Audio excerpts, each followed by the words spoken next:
Ils s'appellent les pisseurs involontaires de glyphosate.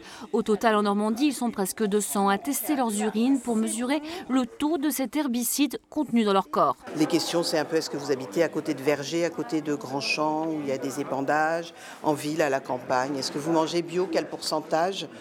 Dans le groupe Canet, autant d'hommes que de femmes et des profils urbains et ruraux. Moi, je vis à la campagne.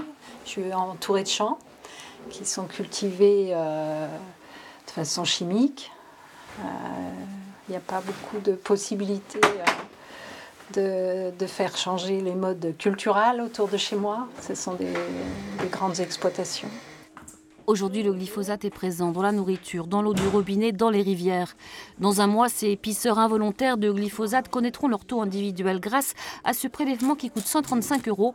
Réalisé sous contrôle d'huissier, les analyses serviront ensuite au dépôt de plainte éventuelle contre les fabricants, les vendeurs de glyphosate et l'État. Voilà, donc surtout tu fais le circuit. Parmi les pisseurs involontaires, ce jeune Canet, Théophile, a 14 ans.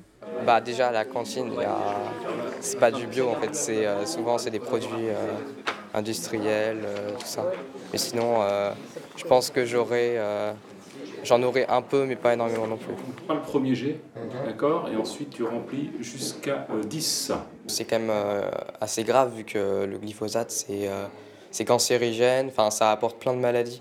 Et donc pour moi c'est aussi de dénoncer qu'on a tous du glyphosate et que le gouvernement doit aussi un peu changer les choses.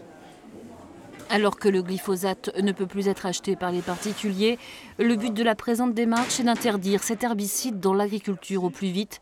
La date définitive de son interdiction a été promise en France pour 2021.